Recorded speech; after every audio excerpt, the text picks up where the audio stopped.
Athanasia, a young princess born without magic, lost her mother and was left in the hands of a cruel father who despises her and seeks her death. Yet she holds a power far greater than any spell, the ability to see her tragic fate at the hands of her tyrant father. But will she find a way to escape this dark destiny, or is her future already sealed?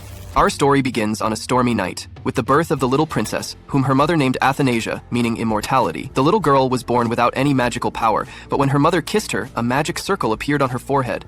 The mother then wept and passed away. The servants quickly gathered because of an order from His Majesty the Emperor to gather all the possessions of his wife Diana in the palace and burn them without a trace. He commanded them never to mention his newborn daughter's name in front of him, as he had never loved his wife. Several days pass. We see the servants in the palace with the young princess Athanasia, but they don't care for her much. The hungry little princess falls asleep and enters a magical dream world filled with magic circles. She approaches a magic crystal with a book inside. When she draws close and bites the crystal, it breaks and the magic book emerges. As she opens it, Athanasia hears her mother's voice telling her, "Take care of yourself. This is your future." She then sees a glimpse of her future as a young princess standing in the palace before her father and everyone, being put on trial for violating the decree and using a black magician to plot her father the emperor's assassination. Athanasia cries intensely, telling her father it didn't happen and that they are mistaken, as all she ever wanted was his love. She begs him to save her. Her father, the emperor, tells her that she is not his daughter and that he has never loved her, then leaves, ordering them to imprison her forever. We return to reality. Athanasia wakes up, crying hysterically, and thinks to herself, "This cannot be my future." The maid Lilian York immediately rushes in, holds her, and tries to calm her down. Princess Athanasia thinks to herself that Lilian is the only one who comforts her. She is a count's daughter and her mother's friend who gave up her life in a noble family to come to the palace as a maid to care for Athanasia. Without her, Athanasia would have been left to starve. She says to herself, "I'm just an infant princess, yet I know my future. Will anyone believe me?" All she knows now is that this is a world of magic, and every noble can use it. According to the legend, there is a tower that is the source of all magic, where a great magician resides, of whom it said that it would be easy for him to erase the empire. However, the one with even more amazing magical powers is the emperor, her father. But Athanasia sees him as an unjust emperor who banished and imprisoned her for a crime she didn't commit in her future dream. Athanasia tries to sleep again, but wakes up crying, seeing the same nightmare, and determined that this will never be her future. 3 years pass. We see the servants cleaning the palace. A new maid talks to an older one, saying she didn't expect the Ruby Palace to be so lively, as she'd heard the atmosphere there was always gloomy. She mentions she came to the palace to care for the princess, whom she heard was very lovely and is eager to meet her. We see Princess Athanasia in her room surrounded by many books. She looks out the window and asks the servants where they are going. A maid tells her that the flowers have bloomed beautifully, so they're going to tend to them. The princess gets excited and goes with them to help. She puts on working clothes and helps them with the decorations. While walking through the palace, she sees the new maid standing by one of the palace room doors, seemingly searching for something. Athanasia approaches and asks her what she's doing. The maid nervously says she is new and got lost. She looks at Athanasia and mistakes her for the gardener's daughter, not knowing she is Princess Athanasia. Athanasia asks her where she wants to go. The maid says she wants to go to a place full of shiny gold. Athanasia suggests the place with the golden wheat, golden bread, or sunflowers. The maid gets angry and tells her she means shiny, precious things. Athanasia informs her that valuable things are kept where people cannot see them and asks the maid to follow her. They arrive at the kitchen and stand outside. The maid asks Athanasia, "Are you mocking me, little girl? Does it make sense to keep valuables in the kitchen?" Athanasia explains that the Ruby Palace has been abandoned for years, so even if there were valuable items, they would have been taken out a long time ago. The maid then asks about the emperor. Athanasia tells her that His Majesty is too busy to care about them. They see the maid Hannah come out with a tray of sweets. When the new maid sees it, her eyes light up because the tray is decorated with real, genuine gemstones. She asks how Athanasia can get into the kitchen. Athanasia tells her to wait a moment, then goes to Maid Hannah and asks for a few sweets. Maid Hannah agrees. Just as she is about to give her the sweets, Maid Says approaches and tells Hannah that it is not permissible to give Princess Athanasia things without permission. Athanasia approaches Says and pleads with her. Maid Says is softened by her cuteness and gives her the entire tray of sweets, telling her not to tell Maid Lilian. Athanasia takes the sweets and goes with the new maid to the kitchen. When the maid sees the golden plates and spoons, her eyes gleam and she tries to steal them. She gathers many golden objects and even removes the gemstones from the serving dishes, filling her bag. However, Princess Athanasia notices this, takes the stolen items from her, and tells her that it all belongs to her. The maid takes a knife and approaches Athanasia, chasing her. The princess quickly tries to escape, then unties a rope of a chandelier, causing it to fall on the thief maid. Many servants rush towards the kitchen to check on the little princess. The guards take the thief away, and they leave. At night, Maid Lilian is brushing the little princess's hair, and tells her she was very worried about her today because of the thief maid. The princess tells her she's fine, gives her a flower, and thanks her. When it's bedtime, the princess sleeps in her bed, and Maid Lilian leaves the room. The princess speaks to herself, saying, "I'm glad you're safe, Lillian. That's thanks to the prophetic dream I had. If I hadn't done that today, Lillian would have caught the maid, and the thief would have stabbed her in the stomach, and Lillian would have died," she continues. "My name is Athanasia, the magical princess who cannot use magic. But I have a secret.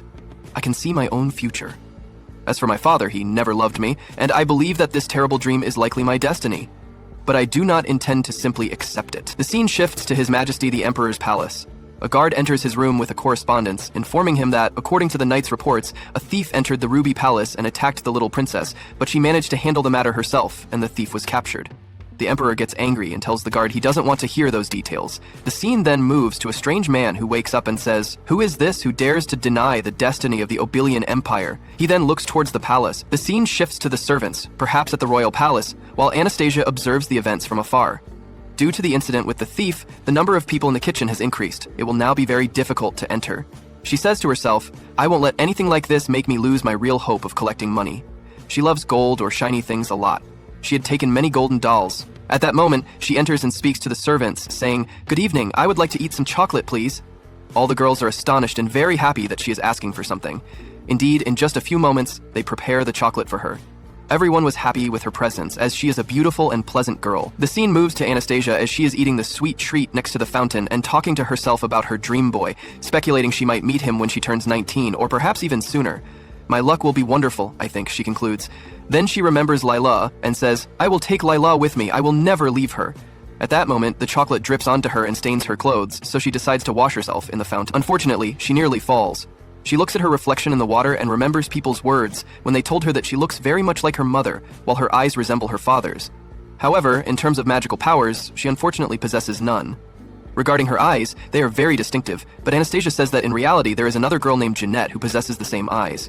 Then she says, "This doesn't mean anything to me. I must escape as soon as I gather the money. When I collect the money, I will immediately run away." She had a pouch of dinars, coins, with her, and she decided to hide it in the forest, because the front security at the palace is very strict. She kept walking until she reached a certain place and wondered, it's not the Ruby Palace, so what is this place?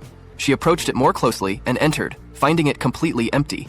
She remembers hearing some maids say that they were going to reinforce the security well and specifically search the princess's room. Therefore, she quickly ran under her bed, took her money, and went with it to the forest to hide it. However, after a few days, she returns once more to retrieve it. She searches for it left and right. At that moment, she finds that a squirrel has dug it out. She calls out, "Wait, little squirrel," but it doesn't heed her and runs away quickly. Here, she decides to look for a peanut to offer it so it will leave her jewelry and eat the peanut instead. The plan was successful. This means that there is now no safe place in the forest. She thinks and says, "I must find a safer place." Then she remembers that rented place and goes to it directly. She walks through its halls and finds no one. How can this towering place be shelterless and unknown to anyone, she wonders. Not only that, but she kept walking until she reached the main square, where she finds statues, perhaps made of pure gold. But here the great surprise happens. She turns around and finds two large people who say, "Since when was this small insect in our palace?" But one of the people deduces that her eyes are exactly the same as his own. She says to him, "Father," but we don't know now if he is her father or not. She then asks, "What exactly is the story? Is this my father? Is this the Demon King's palace? Did I come to the wrong place? Where exactly can I get out of here? I want to escape quickly." The man tries to remember and eventually recalls a girl who was indeed riding a horse. He remembers her and says, "You are Anastasia." Then he recalls what happened at that time when the servants were sitting and said, she was a good girl named Anastasia, which is what her mother named her. He says to her, "You have grown up a lot." Then he holds her cheeks and pinches them a few times. Then he tells his servant, "Bring tea immediately." She tries to run away because she doesn't want to drink tea with him, but he catches her quickly. Then her jewels fall onto the floor. After that, they enter the palace, and the sitting arrangement was very awkward. Anastasia says, "What a boring session. Does he want me to speak or say something? How long will I just sit here?" He speaks to her and says, "Are you always silent? Can't you speak? Come on, speak, Annie. I won't do anything to you." Finally, she speaks, and he hears her voice after a session of silence. He brings her cake and food, but she was very shy. His servant enters again, but he tells him to go outside. Then he talks to her about himself, revealing that he is the emperor who once caused chaos in that land, burned much, and misled people. But he is now no longer as he was before. He tells her, "Come on, drink the tea and eat the food, Annie." She was nervous and said, "What should I call him? What should I say to him? Should I call him father?" Then she decides to address him by that name. Claude looked at her but did not answer, causing Anastasia to become tense because she had addressed him specifically as father. She feared he would immediately banish her, thinking she should have just called him Your Majesty the Emperor like anyone else. The scene then shifts to the chief maid, Lillian, talking with the other girls, telling them they must fan out to search for the princess. Suddenly, the princess appears before them, running and crying. The chief maid embraces her and asks where she had been, as she was extremely worried. The royal guard then speaks to Lillian, explaining that the emperor had informed him that he would be summoning his daughter again. Anastasia cries, hating the idea and not wanting to see him again. He had been so cruel before, and she didn't know what he was trying to do. He had decided that he would personally supervise the princess from now on, but she resolved not to let him tempt her with sweets. Anastasia then goes with the chief maid, Lillian, to see her father, the emperor. The emperor welcomes her and tells her it's been a long time since they last met. She replies that he is right. She had the honor of meeting him last time, 5 years ago. The emperor is surprised that she remembers that. Before he can finish speaking, Anastasia feels so nervous she wants to throw up. Her father is the emperor of the Obelian Empire, and everyone calls him a great man, but she knows he is cruel and greatly merciful, sarcastically. The emperor then speaks, saying that he was unable to care for her due to being busy with government affairs, and he entrusts her health and vitality to Lillian. Anastasia understands that he is lying. It's not that he couldn't care for her. If he had wanted to, her life would have been enjoyable. She just wants him to continue leaving her alone and let her return immediately. The emperor continues, informing Lillian that he heard everything about the incident at the Ruby Palace. From now on, he will personally oversee the princess, and she will receive treatment appropriate for a princess. We move to the maid staff, where Hannah tells her friend Shez that she never imagined the king would come to the Ruby Palace, and they are now certain that the princess's life will be filled with happiness. We then see the emperor sitting with the princess at a garden table for breakfast. The princess is still nervous and thinks to herself that she was supposed to avoid her father and live quietly, as her future disaster is caused by meeting him. As long as she never meets him, she can change her future. Yet this is extremely frustrating. The maids place many sweets on the table. The princess is amazed and thinks this is indeed appropriate princess treatment. She thinks to herself that her father was very cold to her before, and she doesn't know what he is trying to do with her. Could it be poisoned? She resolves not to let this cake tempt her. The emperor asks her why she hasn't eaten, saying he feels she suspects the sweets are poisoned. The princess is shocked that he might be able to read her thoughts. She tells him she likes cake, but Lillian warned her not to eat too many sweets or her teeth would rot. The emperor is surprised since she ate some yesterday. However, she can't hold back any longer. She takes a bite of the cake and finds it incredibly delicious. Nothing has ever tasted this good. She can't believe she dropped her guard because of a small cake like this. She then decides to eat the whole cake, as it would be wasteful to leave any piece of it. At that moment, the servants and the emperor's guard watch her from afar, relieved that she seems to be relaxing a little. The emperor asks his daughter to join him for a tea session every day.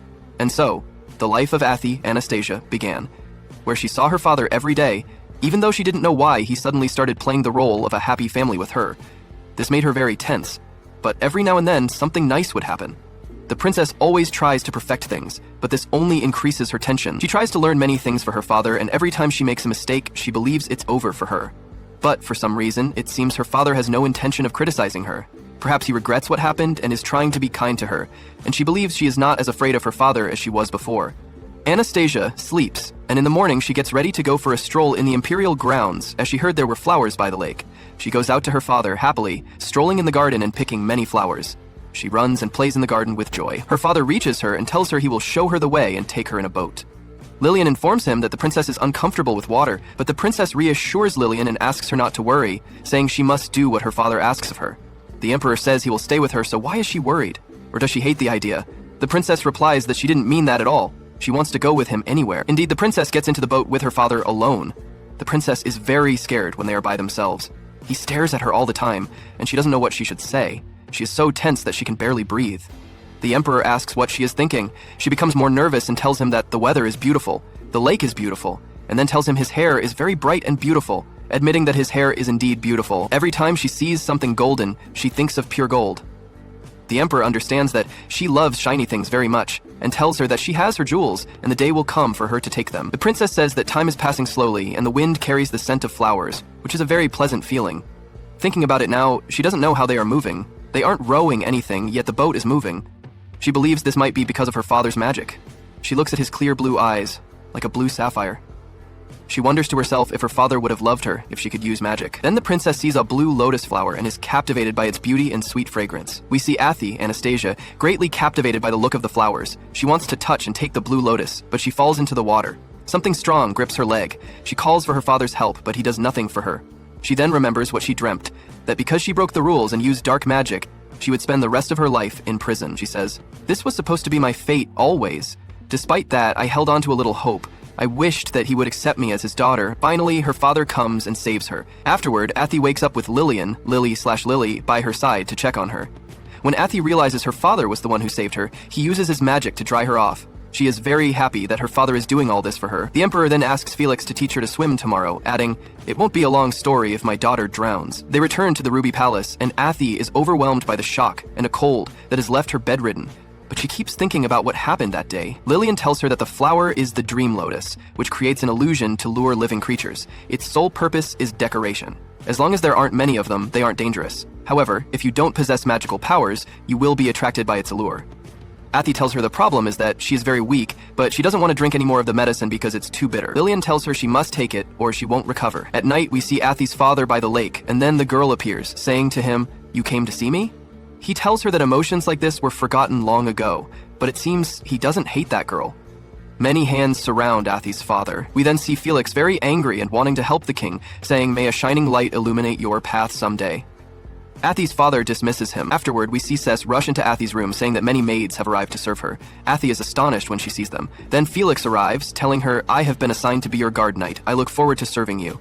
This concludes today's episode of this anime. Wait for us in the upcoming episodes. If you liked the video, don't forget to subscribe and turn on the notification bell to receive all that is new. So this episode kicks off with Princess Athanasia dreaming. She's dozing off to this gorgeous voice, right? She opens her eyes and she's in this flower-filled garden. She spots her mom way off in the distance. She totally looks like a fairy from a storybook. Athanasia reaches out and calls to her, trying to give her a hug, but then BAM! She wakes up, crying her eyes out because she misses her mom so much. Felix shows up and scoops her up. She notices he's super early today. He tells her His Majesty suggested you guys eat breakfast together. He wants to see you. Athanasia is like, "Yeah, right. My dad would never say that." She looks around and there are 0 knights today, which freaks her out. Felix tells her, "We don't need him today. I'm here. I protect everyone, including your dad, and magic keeps this whole place safe." Felix sets her down and suggests she go wake up the Emperor because he'd be totally thrilled. He closes the door on her. She tries to get out, but nope. Felix has locked her in. She has no choice. She goes in and calls for her dad, getting distracted by this super shiny golden map. She keeps calling for her dad, but no answer, until she finds him crashed out on a couch instead of his bed. She's confused, like, what? She looks at him, then at a portrait of him, and realizes he looks totally different from the guy in her dreams. That guy is pure evil. She tries to wake him, touching his cheek, but he doesn't budge. She tries again, then gets mad and says, "How dare you do all that stuff to me in my dreams?" and starts yanking his ear and cheek to wake him up. Athanasia just keeps messing with her dad's face until his eyes pop open. She then sings to try and put him back to sleep. When Claude finally wakes up, he has breakfast with his daughter. Athanasia tells him, "There's so much stuff in your palace I've never seen, it's super fun." Her dad replies that she should just explore and do whatever she wants in the palace.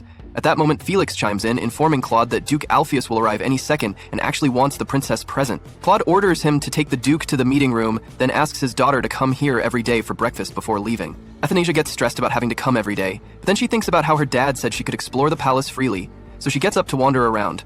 When she goes into her dad's room, she sees tons of paintings of the Obelian imperial family. She needs to find her mom's picture because she's positive it has to be somewhere. She really wants to see her face. As she's walking around, she sees her dad's portrait, which confirms her mom's must be there too. She keeps looking until she finds it. Next, we switch to the palace ladies, gossiping about the little princess and how Felix is in charge of her. They're wondering how they'll see an empress grow up who can't even use magic. The emperor is so chill that he doesn't even stress about stuff like this. Even a dancer could become a concubine. Suddenly, the emperor pops up right in front of them and orders them never to say that name again. Then, we see the little princess in her carriage heading home, holding her mom's portrait. As she really looks at it, she remembers the fire that damaged it. She gets really sad about what happened, then thinks about her parents. She never realized her dad hated her mom this much. After that, she goes to sleep. The next morning, she goes to the servants and tells them she's eating breakfast with her dad. They show her the way. She sits down at the table, completely pumped to see her dad. Claude acts super cold, pretending he hasn't seen her, but she doesn't care, because she does most of the talking anyway when they're together. She feels like her dad is bored when she talks, but she ignores that too. All she has to do is not bring up her mom. At that point, Claude asks her what she's thinking about. She asks him about his favorite tea. It smells amazing and she wants to try it. Felix immediately jumps in and tells her that the flavor would be way too strong for her. Athanasia gets sad, but Claude agrees to let her drink it since there's no reason not to. When Felix puts the cup down, she takes a sip and finds it totally delicious, like flowers blooming in her mouth. Everyone gives her a weird look. Athanasia gets nervous, wondering if she said something she shouldn't have. Felix breaks the silence and tells her it's rice tea, and her dad drinks it a lot because he loves it. It's a type of black tea from her mother Diana's homeland. Felix tells Ati again that it's rice tea, which His Majesty drinks a lot, a kind of black tea from Diana's home. Ati had said the same exact thing Diana did when she tasted it. Then the Emperor says, "I don't recall anything like that," and tells Felix, "You're running your mouth too much today, leave us alone." We see Ati is bummed because her dad clearly doesn't want to talk to her about her mom. The Emperor then tells Ati, "You're too young for tea, drink milk instead," and leaves her. Ati gets upset and thinks to herself that he hates her so much and that even in the future, he won't need her. Ati cries and burns all her pictures and drawings. The next day, Ati is sitting alone at the table. The maid apologizes that the Emperor isn't there because he has other business and official duties, so she should start eating first. Ati waits for her dad all the time. Felix shows up in the evening, and as he arrives, she leaves. She then hears the maid talking to Felix. Lately, her appetite has been terrible. She won't even eat sweets. The Emperor's behavior the other day must have shocked her. When Diana was mentioned, his mood totally changed. He doesn't want to talk about her, but I'm sure the princess wants to know about her mom.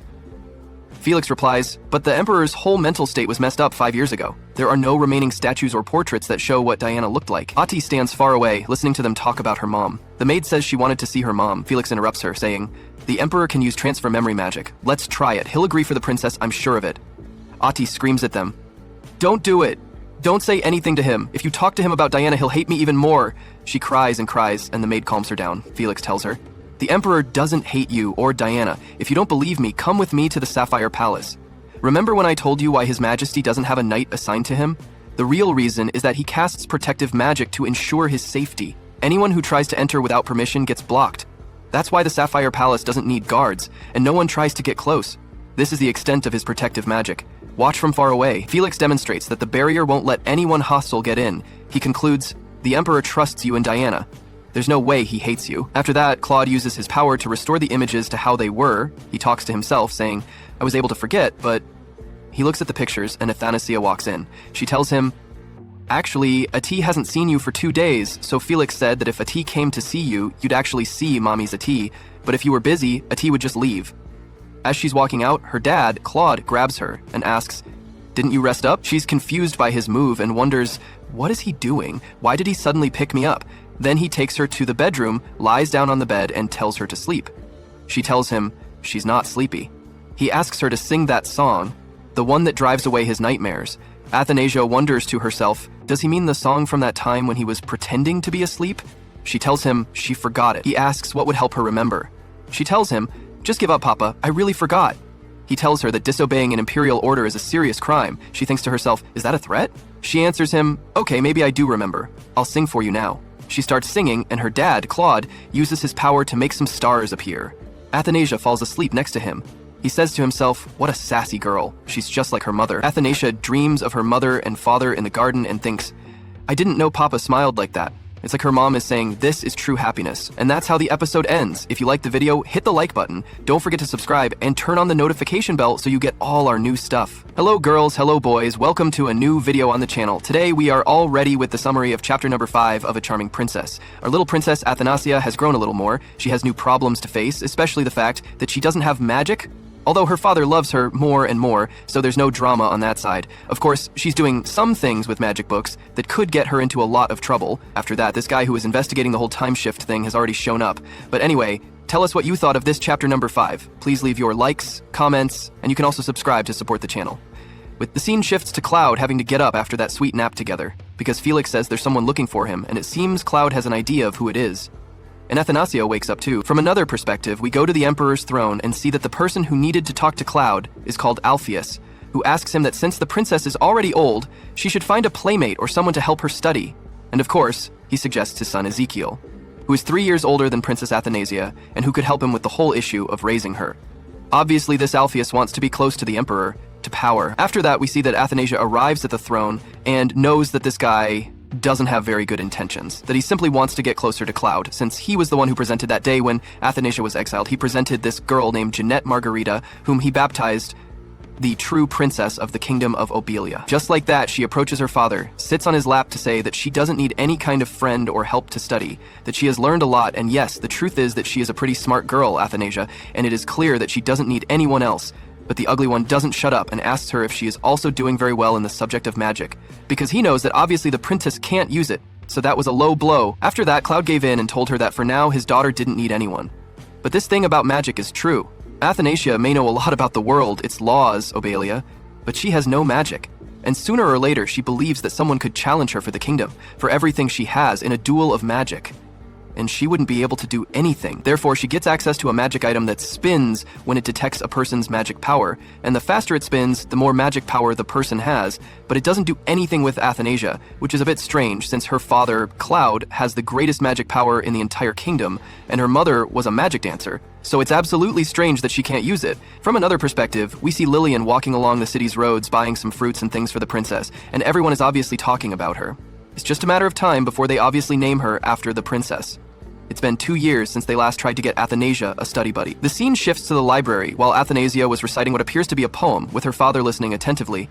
The ugly one, Alpheus, comes to him again, telling him that now Athanasia has grown up, that every time he sees her she is more charming, and that if now she is ready to have a person to study with, but that it does not need to be his son since he has a girl his age named Jeanette. Margarita. Athanasia doesn't want to hear anything about that woman and wants her completely away from her and her father too. So she starts telling Alpheus that she knows much more than that Jeanette, that she can't help him with any kind of studies, and she starts reciting to him what Obelia's constitution is, article by article. Come on, she's an impressive girl, so Alpheus doesn't really have much else to offer that's useful. And not only that, but this supposed Jeanette also has some similar tastes to Athanasia. Since a famous book has just arrived from another kingdom, and Jeanette is waiting for it to be translated so she can read it, and Athanasia gives her one as a gift to take to Jeanette, and it was just a flex. Why? Because on the cover, it says that it was translated by herself, by Athanasia. Yes, she is an extremely intelligent girl. She simply asks Alpheus to bend down and she touches his hair, telling him it's as soft as a white bunny. Telling her to remember that she doesn't need anyone by her side, silly. From another perspective, Claude watches all this and gives her a book that Athanasia had been asking for. The scene shifts to Athanasia once again in the forest, trying to unleash her magical powers. Since this book was a grimoire containing spells, incantations from a rather ancient wizard whose name had already been lost, and one of those spells served to unleash or reveal a person's magical power. So Athanasia tries it, makes the seal on the ground, and the book disappears. It goes to another location. And here, Athanasia collides with this guy who had been investigating this temporal change that had happened. When he sees what he felt led him to Athanasia, he believes he was wrong, that she is not the one who made all this temporary change. After that, Felix arrives to talk to Athanasia to take her away from there, but this guy, with a snap of his fingers, makes Felix forget what he was doing and leaves there, leaving them alone, and where this guy, who calls himself Lucas, who is the most powerful magician of all, says not to do that spell, that incantation that was in the book, because it could bring bad things. And he leaves there. Afterwards, Athanasia tries to tell Felix that he had been bewitched, but he doesn't believe him. And with all this, Felix goes to Claude, telling him that maybe, just maybe, the little princess needs a friend her own age, since, well, she needs a boy so she can talk about boy things. Obviously apologizing and saying that he has nothing to do with the noble Alpheus, that he is not supporting him in offering it to someone or anything like that. It's just a comment. And Claude looks at him and says that he's basically trying to tell him that none of them can entertain a child. So Felix gets offended and runs out of there, crying. The scene shifts to the afternoon. Athanasia arrives at tea time with her father, where she is especially delighted to eat cakes, a chocolate one that is her favorite, but which lately she goes to the kitchen to look for, but never finds. Come on, they're stealing his chocolate cake and he doesn't know who it is, but his dad always has it. Here Claude directly asks Athanasia if she needs to have a friend, if she wants one, that she can choose it herself if she wants. But Athanasia tells him that it is not necessary, since her father, Lillian, and Felix are more than enough. She's fine. And basically, Athanasia wants to be calm until she turns 18, because she has to continue researching how to use her magic if she doesn't really have it. After that, he uses this book again and the spell that this suspicious wizard had told him not to do, and we see how some chains break. This book showed what her life was going to be like, which Athanasia dreamed about every night, and that's why she knew everything that was going to happen. Some magical chains are broken and something happens. But here again appears this mysterious magician who calls himself Lucas, telling him that he had told him not to do it. He also asks him who his father is, because it is obvious that he has Obelian blood, and begins to name some very, very ancient kings. And it has been 400 years since the last king appointed by this mysterious magician who calls himself Lucas. But that's the least of Lucas's concerns. He simply approaches Athanasia, looks at her eyes, and tells her that in that Obelian family, the bluer and lighter the eyes, the more powerful they are in magic. It is very strange that Athanasia does not own anything of it. Lucas uses his magic to see what secrets Athanasia is hiding, but she continues to resist. After that, here, Lucas drops her from the heights to make her talk, but she is saved by a black cloud which escapes when Lucas threatens her. We don't know where the cloud came from, but it saved Athanasia. Obviously, Athanasia sees that this guy wants to hurt her, so she runs away from there, but she can't escape from Lucas. Here, Athanasia remembers what protective magic spells were like and casts one. So yes, a magical power has just been activated, and we were assuming that she couldn't possess magic. Lucas stands still and simply breaks this defensive spell and is left thinking that they will soon see each other again. After that, Athanasia, who was running through the forest to see her father to tell him everything that had happened, ends up fainting and also coughing up blood. Something bad is happening to him. Obviously, Felix and Claude are very worried. Thus ends chapter number 5 of A Charming Princess. The truth is that a very good, very intriguing chapter 5. More years have passed. Obviously, Athanasia's relationship with her father is becoming more and more solidified. She's already the princess no matter what, but she's tried to improve in every way she can so that she won't be displaced. Still, what it doesn't have is magic, and it's necessary. So he's trying to do everything, and it seems like what he just did now caused him a lot of damage. Let's hope he's okay, but we'll see in the next chapter. Tell us what you thought of this chapter number 5. Leave your comments, your likes, and nothing else. Thank you very much for watching. The episode begins with Claude summoned all the healer wizards in the castle. One by one, they came to try to cure and see what was happening to Athanasia, but none of them found the source of her discomfort. Everyone apologized to him, so Claude wanted to send for all the wizards who know something about healing in the entire kingdom. But it wasn't necessary, since Lucas appeared by himself, now in a much smaller package, a mini Lucas in a child's body. He said to leave everything to him. By the way, we see that a clock starts to move, and behind it is Athanasia's heart, as if it were a seal, and something is also affecting Claude himself. During Athanasia's dreams while she was in a coma, we have Diana, who sang songs to her while she was still in her womb. A very nice dream, but Athanasia is woken up by little Lucas, and when she sees him, she gets a little scared because she knows that he is the same one who had already told her that she didn't have to do that seal, that spell, because it was going to endanger her life, and Athanasia didn't listen to him. So here, she wanted to play dumb a bit, not pay attention to him, but it was Lucas himself who told her that he had saved her, so at least she deserved a thank you. Athanasia's chest didn't even hurt now. They have a moment there to fight, but Claude just arrives with Lilia and Felix, who were the happiest that Athanasia could finally be up and healthy since she had been in bed for a whole month. And we see how her relationship with her father has already improved a lot, since he carries her and lovingly asks her if she is okay now. When Athanasia tried to tell him that Lucas was the cause, or that he had tried to hurt her, Lucas spoke quickly and said that with all the help Athanasia had given him, he felt a little bad, that he had used all his magic and was obviously acting. I just didn't want Athanasia to spill the beans and say things he shouldn't. He acted a little weak, almost fainting, so Claude went to hold him. And here, Luke used magic and managed to see some things that we still don't understand. Still, Claude tells him that he will reward him properly for having helped, obviously, having saved his daughter, and that for now he can stay in the palace taking care of the princess. So Lucas got what he wanted, and Athanas couldn't do anything. It turns out that with the concern, now Claude is going to make his daughter go to the Esmeralda Palace, that he leaves the Rui Palace because he is very old. Athanasia obviously has her doubts and worries, since the one who arrived at the Emerald Palace had been Jeanette in her visions, so she is afraid of meeting her, but for now she is only going to think about spending time with her father, and also getting rid of this new problem she has, which is Luca, following her everywhere. He's basically living for free in the castle, because you have to continue taking care of your health. Athanasia asks him if he is not a liar, why is he pretending to be a child? And from what Lucas tells him, he's been asleep for 400 years and his magic isn't at 100% yet, and his real adult body uses too much energy, so that's why he has to be in that tiny little child shape. Besides, according to him, he had also used his magic to save Athanasia. Because the problem had been that someone sealed Athanasia's power, and her trying to free it made all this contained magic come out at once. Come on, Athanasia's power is extremely high, she possesses a lot of magic, and the person who sealed her magic did so to help her, because if he hadn't done so, her body basically wouldn't have withstood so much power. Just as Lucas tells Claudia as much as others that Athanasia is probably the most powerful monarch in the empire, here appears the creature that had saved Athanasia when Lucas had caught her and dropped her, which turns out to be a being created by Athanasia's own magic. It is a divine beast, and Lucas advises him not to touch it too much. Why? Because, as it is its own magic, it is made of power. Every time Athanasia touches him, she is consuming that magic. It is returning to her body, and this is dangerous because we already said that it is too much power and can explode at any moment. He's basically a walking bomb, since Kuro, as Atana's named, the little kitten or Blackie in English, is the incarnation of Atana's magic. The main thing Lucas tells her is that Atana's must learn to control her magic so that her body doesn't break down and she can use it. The problem is that he tries to control this magic, but now it seems that he has no magic again. Even the teacher assigned to Athanasia to teach her how to use her magic gives up, telling her that the princess has reached her limit. She takes Kuro back, but Lucas reappears and tells her to listen to him, to stop touching Kuro, because that could cause her to absorb all of his magic again, and he would have to save her again. Athanasia tries to hide Kuro from her father, but the first to come out and tell everything is Lucas, the one who always acts in front of the king. He's dangerous for the princess, but if she touches him from time to time, nothing will happen, and he'll keep an eye on her to make sure nothing happens to her. So Athanasia sees that, although it is a little annoying, he also tries to help her. And well, Athanasia has this moment to thank her father for letting her stay with Kuro. Athanasia continues trying to control her magic on her own, but she can't, and she does increasingly dangerous things. And Lucas suddenly appears to bother her by telling her to be careful. So here Athanasia comes up with something, since he was the one who told her she had to learn to control her magic. Maybe he could help him, and the way he's going to convince him, so to speak, is that he's always around, and he's always hungry. So now you have a way to offer him something in return for his teachings. We see that the noble Theos went again with Claude to insist on this friendship that Athanasia needs, but he will no longer be her son because he is going to study abroad.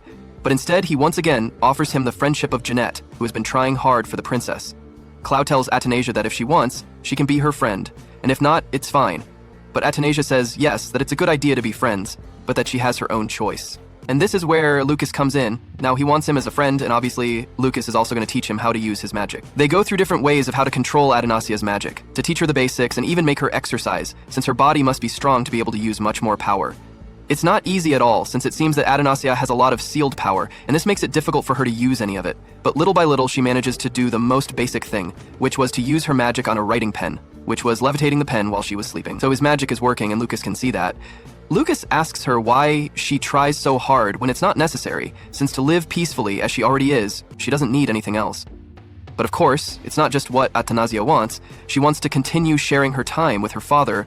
She wants to be his beloved daughter, Claude's favorite. So that's why she tries so hard to be by his side. And we see that Claude is already delighted with his daughter. He already smiles and hugs her every chance he gets. We see that he had been worried about this Lucas. He investigated him and sent Felix to do it. And of course, it seems that several people know Lucas from his magic class, but none of them have any memory of him. So possibly all he did was implant memories. Basically, Luke is not in the records because we already know he is over 400 years old. Felix says that it could be dangerous for him to be next to the princess, but we see that Claude also used his eyes, his powers, to see a little of him at that moment when they approached. And he says that this Lucas comes from a place called Ogre, and that he doesn't seem to have any bad intentions towards Athanasia, so he's going to leave her by his side. Felix tells her that it's noticeable that he's growing more attached to his daughter, and when he says that, he regrets it and quickly leaves. We see that it is true. Claude reflects and says that now he understands that what he feels is love. Thus ends chapter number 6 of A Charming Princess. As I said, a very nice, very good episode. It gets more and more entertaining, and with the inclusion of Lucas, it will undoubtedly be a great addition to the series. Athanasia is still a child for now, but we'll probably soon have that time jump where we can see her a little older.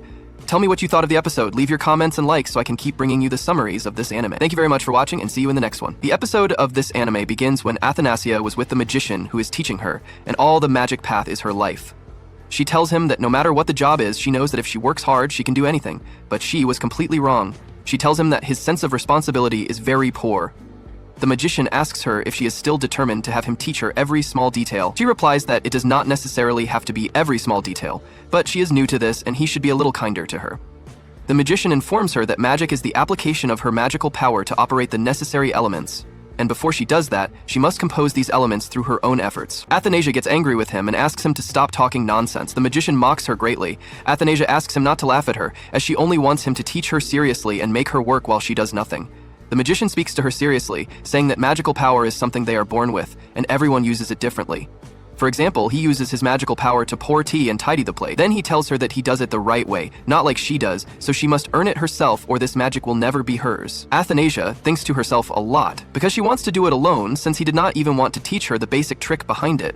The magician tells her that he indeed did not want to tell her anything because she must acquire it herself. She begs him to tell her any detail, but the magician does not answer her and tells her that she is very foolish.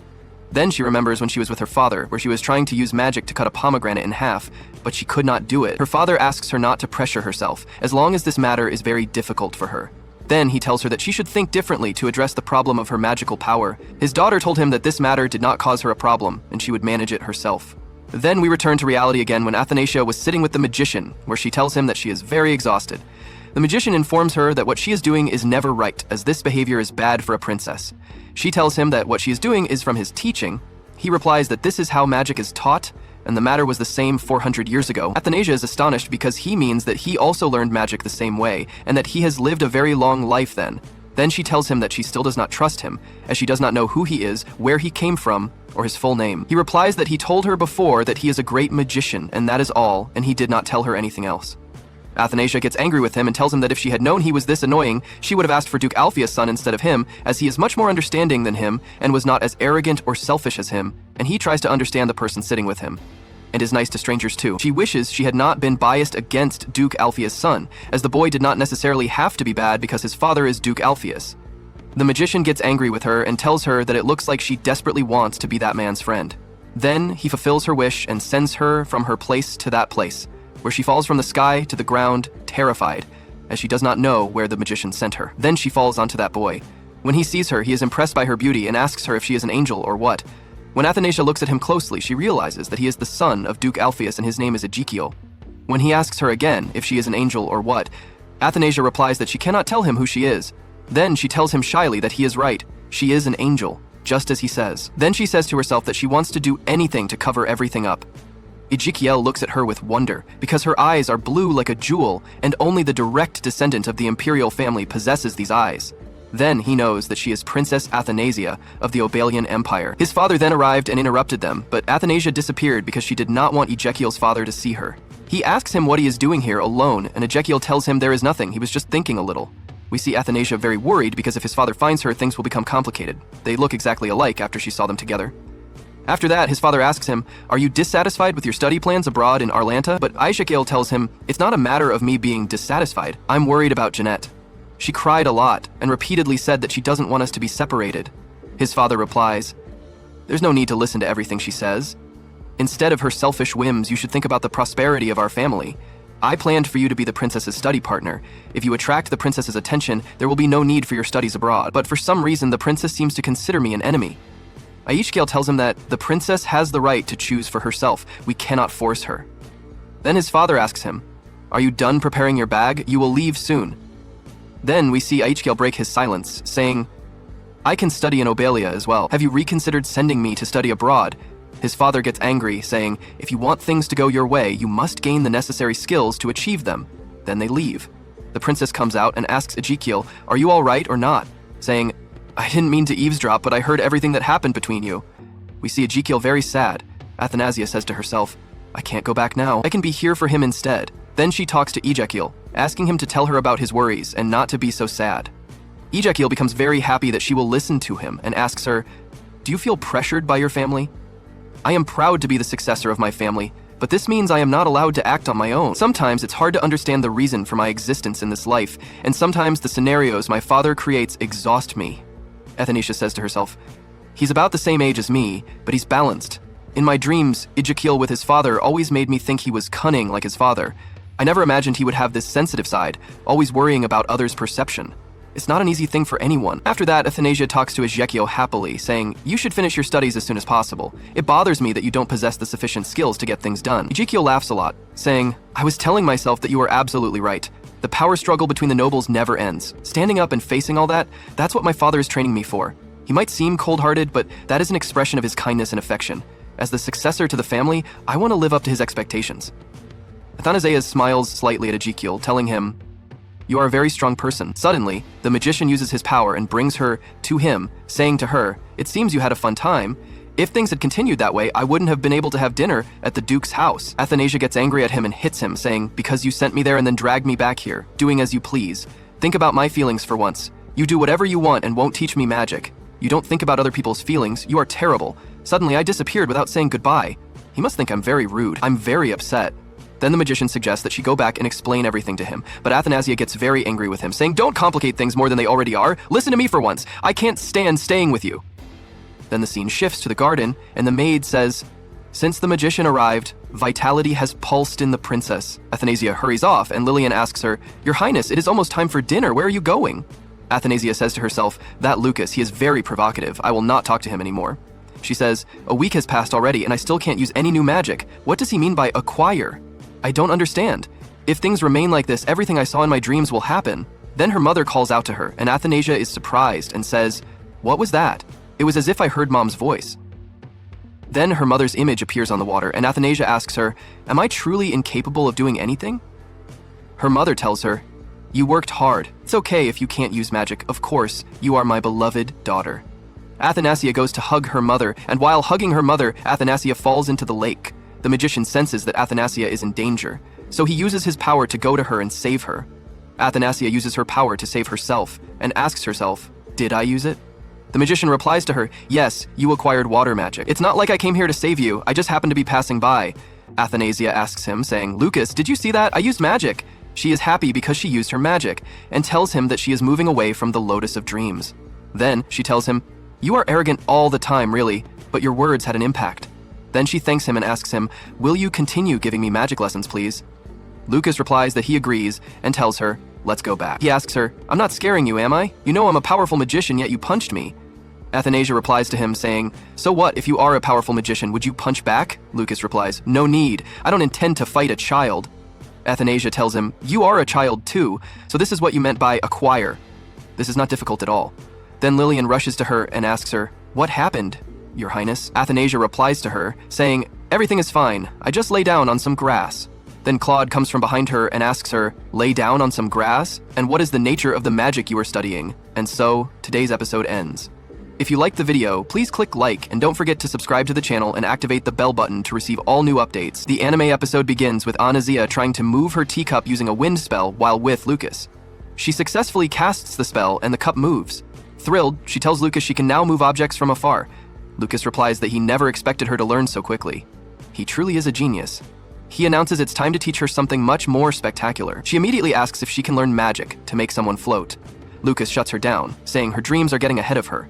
He explains that moving objects remotely is just the basics. If she wants to make someone float, she first needs to master moving much larger, solid objects. When Athanasia asks what kind of larger objects he means, Lucas proceeds to levitate everything around them, including Athanasia herself. Terrified, Athanasia begs him to stop. After he finishes the demonstration, he asks for her opinion. Sure, she must be thoroughly impressed now. Frightened, she stammered, "You're right, you are the most amazing, but that was my teacup. Please bring it back right now." Athanasia then laments that learning magic is too difficult. She doesn't understand how others do it. She decides to go talk to Adjakil. Realizing she didn't get to say a proper goodbye last time, she asks Lucas if he can send her to the Alphys mansion again. Just like before, Lucas teases her, suggesting she's thinking about the Duke's son so much she can't forget him. Athanasia cuts him off, insisting she has important business there. He refuses, citing her mana as being too precious, and he won't let her waste it. She gets upset, pointing out he just wasted it on the levitation spell moments ago. He counters that he only did what she asked, then casts the blame on her, wondering what scheme she's planning this time. Athanasia tries a different approach. She flatters him intensely, calling him a handsome and amazing wizard, then begs him sweetly. Though clearly affected, he pretends to be indifferent. "Fine, I won't stop you if you really want to go." He then transports her there. There, she meets Ezekiel and greets him, saying she came back to bother him again. He replies that she takes him by surprise every time she appears, and jokes that she must be a fairy. She answers that all fairy tales say fairies appear and disappear whenever they please. Ejek then looks into her eyes and asks about their red color. Athanasia recalls that she had asked Lucas to change her eye color to red, matching his, before she left. Back in the present, Ezekiel tells her he was very worried when she vanished so suddenly last time, but he was reassured once he knew she was safe. Athanasia tells him she returned because she wasn't able to say a proper farewell. Ezekiel is overjoyed that she cares about him, admitting he had been praying to meet her again. Athanasia looks around and notices he's packing his belongings. He confirms he is leaving. The ship headed to Atlanta arrives in 2 days. Athanasia is saddened that he will be moving so far away from her in the capital. However, she recalls that he is the future Duke and is supposed to grow up surrounded by love and protection. He is also fated to fall in love with Jeanette, become her sweetheart, and live a happy and fulfilling life. As she moves around the room, she trips over a suitcase and falls to the floor, but Eject catches her before she hits the ground. He then gathers the books that scattered. Anastasia looks at him and thinks to herself that he truly works hard. She hasn't even read those books yet. Eject tells her that his father's arrangements are correct. Despite Atlanta being far away, it has excellent teachers. Athanasia asks when he will return. He replies that he will return when he is worthy to face the princess. Jeanette arrives to see Ezekiel. She asks him to read a book with her and go outside, but he firmly refuses. She asks if someone is in his room. He tells her he will close the door and rejoin her shortly, then excuses himself from Athanasia, saying he won't be long. Athanasia comments to herself that Jeanette must be a very lovely child based on her voice. She realizes that this is Jeanette, the figure who has appeared in her prophetic dreams all this time. Jeanette's mother was the Duke's younger cousin and Anastasia's father's former fiancé. There were rumors that her mother slighted Anastasia's father when he wasn't the heir to the throne. When he claimed the throne, he ended the engagement based on her previous behavior. She later vanished after becoming involved with another royal noble. She died giving birth to the child with jewel eyes, Jeanette. Jeanette was then adopted by the Duke, grew up to be beautiful and elegant, eventually catching her father's eye once Duke Alphys introduced her, and becoming beloved by everyone as the happy princess. Anastasia concludes, "I'm supposed to hate her." Suddenly, Lucas appears and states that Jeanette is a chimera, a child created using black magic. They proceed to follow and observe Jeanette. Aneja asks why they are tracking them. Lucas assures her not to worry. He set up a magical curtain so they cannot see them. I am deeply fascinated by that chimera. Do not interrupt my observations. Jeanette asks Ezekiel to spend some time with her, and he offers to play a musical piece for her. Lucas speaks to Anastasia again, stating that the more he looks at this chimera, the more he notices her mana wavelength is impure, as if it's mixed with something else. She is surrounded by an aura of black magic. Anastasia gets angry, telling Lucas he's overreacting. She's a beautiful and charming girl. Lucas points out, "You defend her too much. She has the blue eyes of the Ulian royal family. Could she possibly be your sister? Come on, let's follow them." Ezekiel asks Jeanette if she would like to hear a specific musical piece, but she says no. She loves everything he plays. Athanasia speaks up to Lucas. "That's enough. Let's go. This is not something we should be eavesdropping on." They continue watching Ezekiel play for Jeanette, and Jeanette begins to cry. Ezekiel stops playing, and Jeanette apologizes, saying she just wanted to listen to his piano playing. He assures her he will play again. Jeanette asks him to stay, saying she wants to hear him play the piano as usual. Ezekiel reveals that leaving was his father's idea. Jeanette insists she will talk to the Duke and ask him to let Ezekiel stay. He tells her, "This is my wish too." She asks him, "Why aren't I the one you love the most? Don't you always do everything I ask?" Ezekiel tells her, "This situation is different." Jeanette responds, "You are the only one who cares about me. If you leave, I will." Ezekiel assures her he won't be gone forever and promises to write to her. Jeanette cries, "Don't leave, brother." Anastasia reflects, thinking, so Jeanette also faces moments of separation like this. She begs, but she is powerless to change the situation. Anastasia remembers herself begging her own parents and questions why her father didn't care about her. "We both lost our parents at a young age. Jeanette is just like me. We are both lonely." She returns to the present and says to herself, "I don't know why, but I really want to see my father right now." Lucas asks her, "You saw her future, didn't you?" Anastasia denies it, saying seeing the future is something even my father can't do. She asks Lucas why he is talking about this with a child. Lucas replies that she is no ordinary child and tells Athanasia they are heading back home. He muses to himself, "How will things develop from here? My interest is growing more and more." Athanasia mentally says goodbye to Ezekiel and Jeanette. The scene shifts to Anastasia, rushing excitedly toward her father, telling him how much she missed him. Claude comments that she shows up whenever she pleases. Felix says, "Your Majesty, you're acting like a crow today." Anastasia asks, "Am I cute like a crow?" Felix replies, "You are the cutest on the entire continent." Claude tells Felix, "Don't spoil her too much, keep a 10-foot distance from her." Claude then asks Athanasia, "Why did you suddenly come looking for me?" Athanasia replies that she's been studying magic all this time and hasn't had a chance to see him. She missed him. Claude asks, "Is studying magic exhausting?" Athanasia says, "It is exhausting. I don't get enough sleep every day, but I will absolutely not give up halfway." Claude tells her, "You must have exerted yourself more than I imagined. I initially thought I would just accept it when you suggested giving up, but I see your determination now. Go on and keep working at it." Anastasia asks him, "Will you always love me, father?" Her father asks why she says that. She replies, "She just needs to know." Her father answers, "Of course." Anastasia is thrilled. It's a promise. Things will stay this way forever. Her father confirms, yes, it's a promise. The scene transitions to Anastasia sitting on her bed talking to herself. "It's fascinating to see people from my dreams. I quickly notice that things in reality differ little by little from my dreams. My father doesn't reject me like he did in my dreams. I is different from his father, and Jeanette just wants to be loved by her family, nothing more. Perhaps I was overly influenced by my prophetic dreams." That's not good. Then Lucas appears, speaking to himself, "Interesting. Fate is diverging more and more. Which direction will you lead this story, my little princess?" And that concludes today's episode. If you liked the video, please hit the like button, and don't forget to subscribe to the channel and activate the bell button so you receive every new update. The anime episode starts with Athanasia at the age of 14.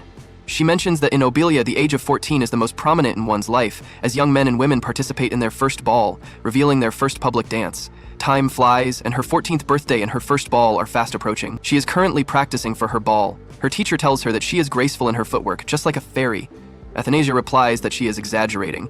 The teacher encourages her and reminds her that the ball is only a month away, and to represent the glory of Obelia, she must choose a dance partner who suits her status as soon as possible. Athanasia agrees to this. She then sits in her room to choose her partner for the ball, but she doesn't know who to select. She didn't expect this year's birthday to be so complicated. Speaking of which, her father has given her many birthday surprises. Since her close encounter with him when she was 5, he has given her shining gemstones, elegant jewelry, luxurious evening gowns, and even a key to a vault on her 7th birthday.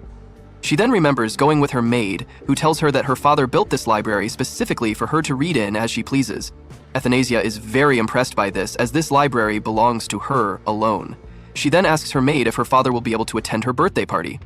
Felix apologizes to her, as her father has to meet with the court minister and he fears that he won't have time. Athanasia is very saddened, but she doesn't show it to them. Inside, she is sad because her father has never attended any of her birthdays before. She then thinks that her birthday is also the anniversary of her mother's death, which is why he doesn't want to come.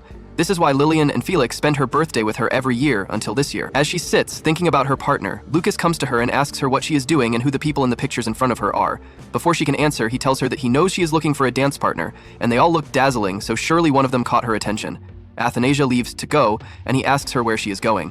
She is dissatisfied because her standards are too high, and yet none of them can compare to a certain someone. Athanasia gets angry at him and tells him to leave, as he doesn't know what's wrong with her. He tells her that he knows everything, that she wants her father to spend her birthday with her, and that she has been upset about this every year, but she just needs to ask her father for it.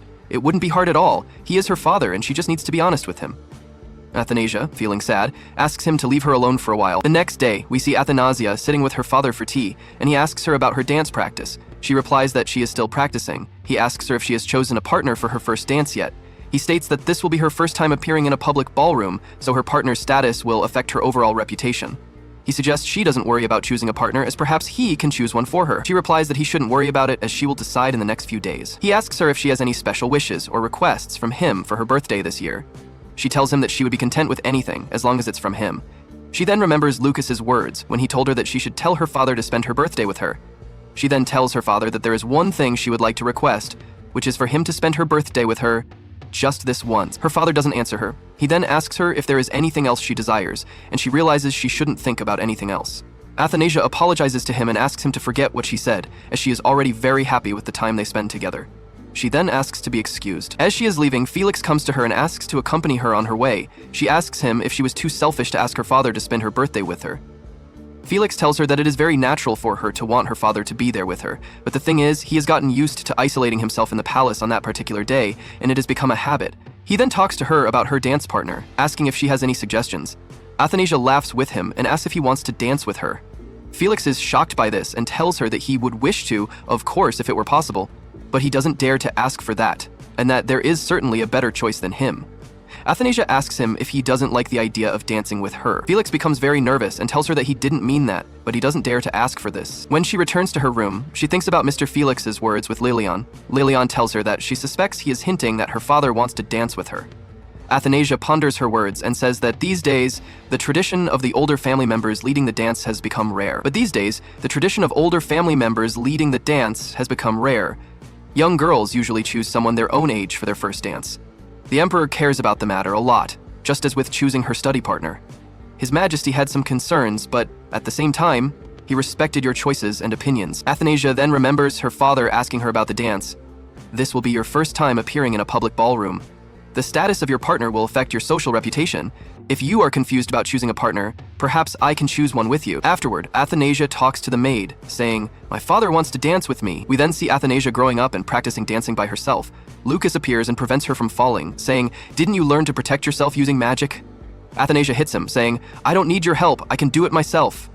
She then asks him why he's there. Assuming he came to mock her, we see Athanasia's feet hurting. Lucas helps her and heals her, telling her, "I didn't come here to mock you. This morning, regarding your father, I should have told you what you ought to do. You have your own way of communicating." He apologizes, saying, "I don't understand these things."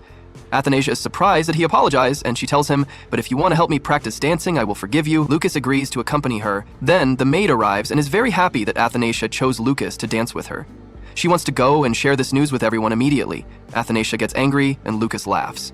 He then says, "You can learn from me in this regard. What I mean is that you can express your inner thoughts to your father. Listen more to the voice in your heart.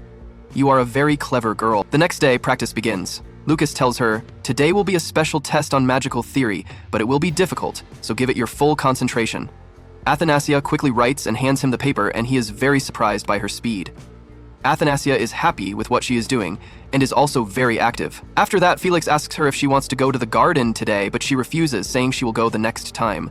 Lillian and Felix are surprised that she is so busy and very secretive, neglecting them during this period. We also see Athanasia neglecting her father and not visiting him, which negatively affects his morale. Then, we go to Athanasia and see her drawing something. Finally, Athanasia goes to her father the next day and apologizes for her delay. He tells her, "No problem, I wasn't doing anything." Athanasia then eats and tells her father that she loves talking to him very much.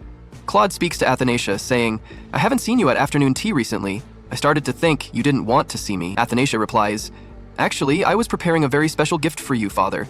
Claude responds, "You don't have to give me any gift." Athanasia says, "You've always made sure to give me surprise birthday gifts over the years, and I'm always very happy. This year, I want to return the favor and give you a gift, father."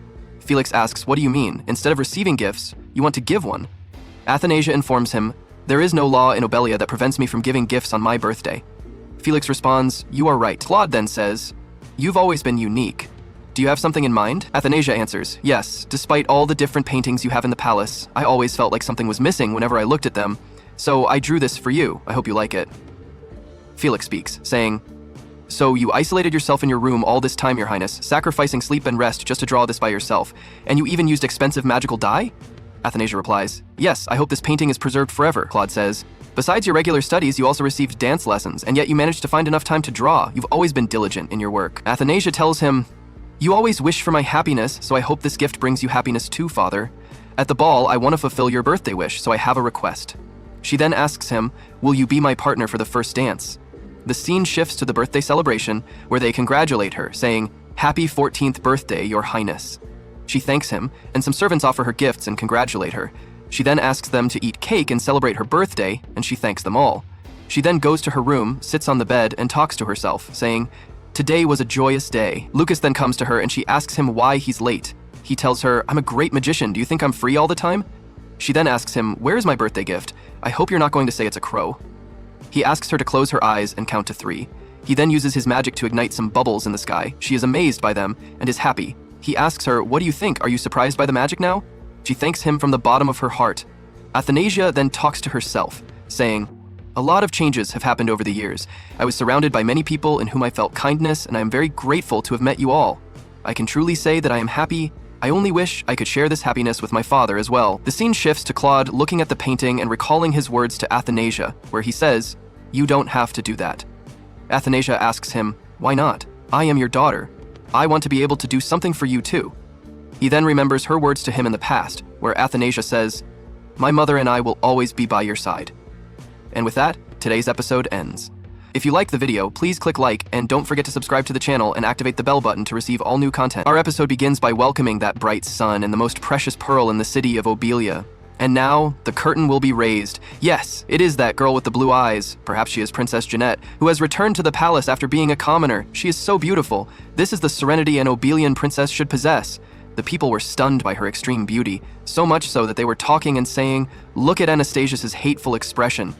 She doesn't measure up next to the other girl. She is very beautiful."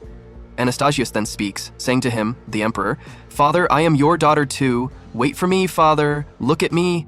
But suddenly, she wakes up and realizes it was a harsh dream. She catches her breath and says, "Thank God it was just a dream and not reality." The scene shifts to her training for the dance. Her instructor tells her, "Pay attention to the rhythm, steady your legs, and never relax them." But she falls. The instructor stands up and says to her, "What's wrong? You don't seem well today. The ball is approaching. You ought to be better than this.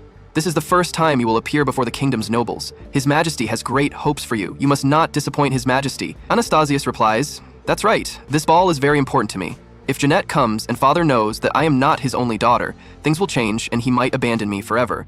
She then remembers when she asked him, "I want you to be my partner for my first dance," but he unfortunately hasn't given her an answer yet. More importantly, I must not make any mistakes at the ball. Afterward, we see the maids talking about the princess. She is exhausting herself so much that she stumbled several times during practice. I'm afraid she's doing this because of His Majesty. At that moment, a maid comes in and says, "Someone has arrived from the Red Agate." They quickly rush to Princess Anastasius and inform her of the news and that a message was left. "His Majesty has agreed to be your dance partner. He will personally accompany you to the debutante ball." She is overjoyed and her eyes water. He even sent the gown she will wear to the ball and some jewelry. They quickly get to dressing her. Meanwhile, the scene shifts to Lucas, who is with Anastasius. She was preparing cake for him. She tells him, "Well done, you worked hard reading that book. Have a piece of cake and take a rest." He asks her, "What exactly do you want? What are you planning?" She replies, "Can you return to your adult form and help me practice my dance? I want you to help me with extra practice." He asks, "Why should I return to my adult form?" She answers, "Simply because Father is the one who will be dancing with me and he is tall enough. Will you agree or not?" He replies, "No, I won't agree to dance with you again. You forgot the last time I danced with you. You messed me up, stepped on my foot, and tortured me. You kept apologizing and saying, 'I'm sorry, I'm sorry.' My foot swelled up and hurt a lot." She says, "Don't worry, I am good at practicing now." He then makes something for her to dance with and tells her, "Go practice with this. I'm busy." She says, "What did you make? Couldn't you find anything other than this paper doll? You should have made a different doll that looked as handsome as a real person." Anastasius falls to the ground and Lucas mocks her. Anastasius gets angry at him and tells him that this happened because the paper doll is weak. She says she is very tired and prefers to practice with Felix. Lucas asks her, "Do you want to torture that knight to death?" Anastasius gets angry and tells him she won't step on anyone's foot again, and there's no one better than Felix to help her practice. Then she remembers that Xiao should have returned from his studies, as Duke Alpheus decided to move his entire family back to the royal capital to publicize Jeanette's identity at the ball. Lucas is surprised. Anastasius tells him she heard that Xiao Alpheus graduated early in Arlanta with the highest marks in his class, and now she is curious to see what he looks like. Lucas gets angry and decides that Anastasia should go see him. He uses his magic to transport her outside, and she lands in a beautiful garden, right in Ezekiel's arms. Anastasius is embarrassed. Ezekiel apologizes to her for leaving 7 years ago without telling her and is happy to see her now. Anastasius tells him he looks completely different from 7 years ago, and he tells her that he has indeed changed. Then they see that girl calling out to him. Anastasius realizes that voice belongs to Jeanette and wonders if she is looking for Ezekiel.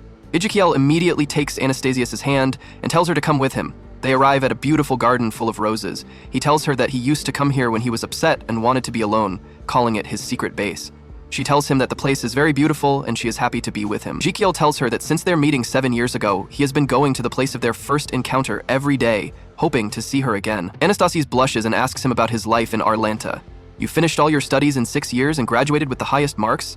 You are truly exceptional, Ezekiel." She asks him to tell her some interesting stories and he gladly agrees. He tells her that things were complicated when he first arrived there. Everyone mocked him, and although he had studied the Arlantian language beforehand, he faced many problems with studying and practical application. He would hear everyone mocking him, but he ignored them. To integrate into the boarding school's learning environment, he spent a lot of time getting to know the place. He gradually discovered that the education at the Great Arlanta Academy was very advanced, with cultured professors and a library filled with ancient books. They were even very proficient in studying sociology, and he was completely fascinated by all these things. So he worked hard, graduated from the academy with distinction, and graduated a year earlier than the rest of his classmates. At that point, he decided to return to Obelia. We return to the present and see Anastasius and Ezekiel, where Anastasius tells him that he is truly amazing.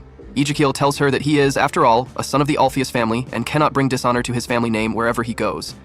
Anastasius thinks to herself that she never expected Ezekiel to face all of this. He always looks like he doesn't struggle or get tired.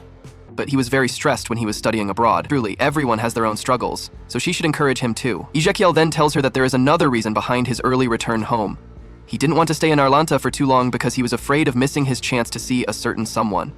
While they are talking, a large aura appears around Anastasius, and they understand that this is the time for her departure.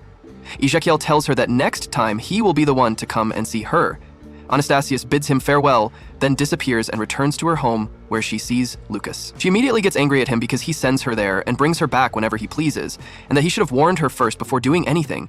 Lucas doesn't answer her, so she asks him if he is angry. He doesn't answer again, confirming her suspicion. Then he tells her that he is in a very bad mood.